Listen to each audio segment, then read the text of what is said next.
Tere tulemast vaatama videodesarja Esivanemate pärand. See on sari, kus ma räägin puutöö ajaloost ja mul on siin olnud vahepeal külalised.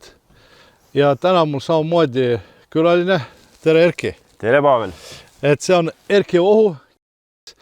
Mõned aastad tagasi ma olin tal külas ja meil tuli jutuks siin puutöö ajalugu ja ta ütles, et tal on endal üks höövlite kogu. Ja ma arvasin, et nagu höövel ikka, mis mul ettekujutus höövlist oli, et see on siuke lapiku või sirge teraga ja mis seal erineda võib, et ta on kas pikem, lühem või laiem või kitsam.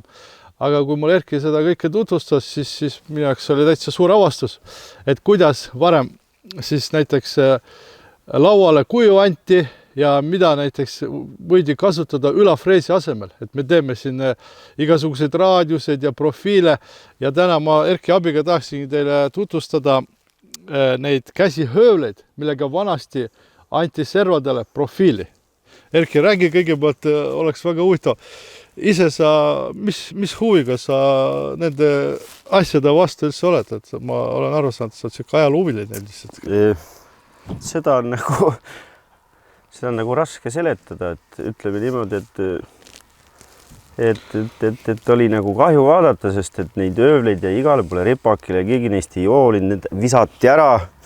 Kas nad olid igat pidi hooldamata, koitanud, vedelesid prügimägedele asjad ja siis ma mõtlesin, et see on ju kunagi korralikult tööd teinud ja võiks ju natuke austust nende vastu näidata ja siis ma hakkasin neid igalt poolt kokku korjama.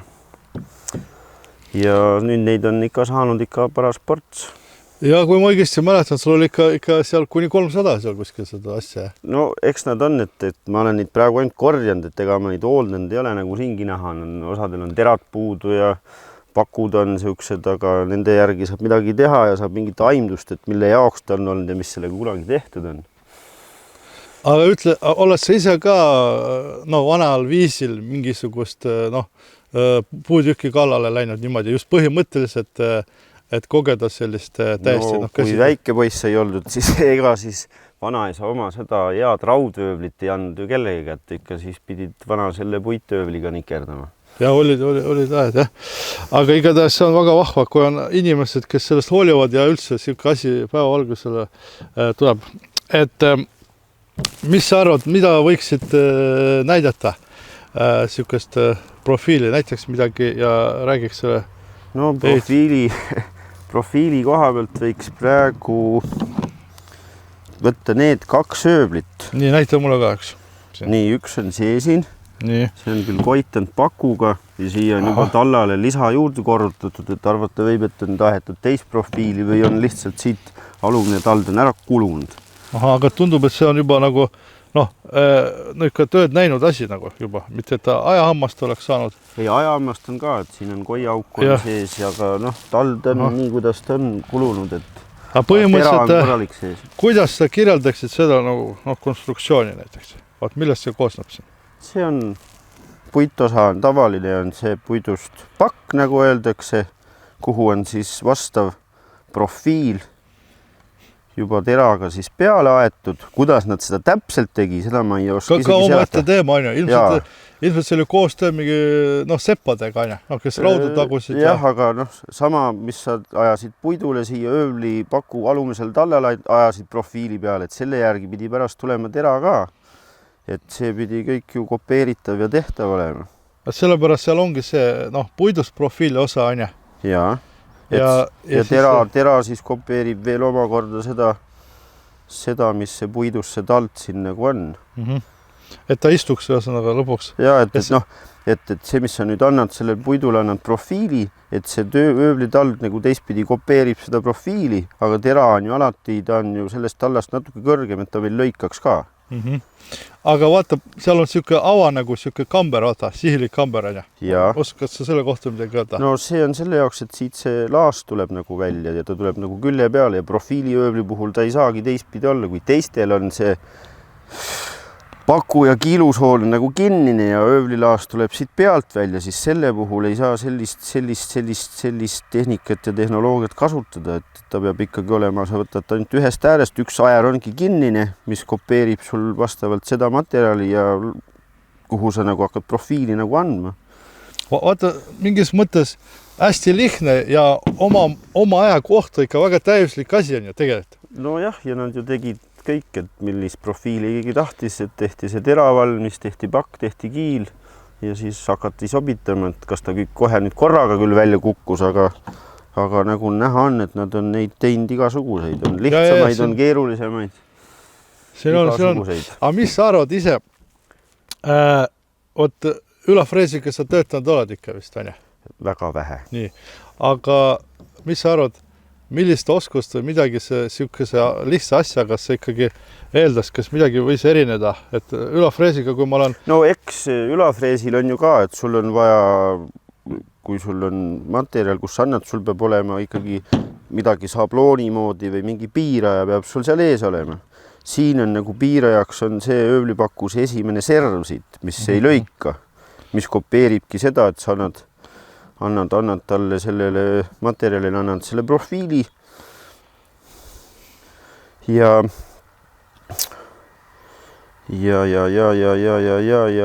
no ta piirab seda sügavust, noh seal on ju, jah. Et see nagu ongi sellise mõttega tehtud, et kindlasti sinna materjali võidi midagi ette ka veel panna, et olenes kui madalat või sügavat sa tahtsid.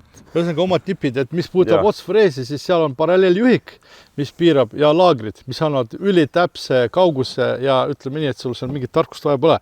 Aga ma tegelikult tahtsin, et sa räägid sellest, et mis sa arvad, et kus on lihtsam, et kui sa töötad suurete pööretega terakanja ja seal on savi, kas läheb vastu karu, ei lähe, või kui sa töötad sellise asjaga, et kas see käeoskus, käeline, noh, kuidas seda areng on ju, või noh, see jah, ikka käeline oskus ja see puidu kiuga õigesti ümberkäimine, see on vist oluliselt ikka tähtsam on ju.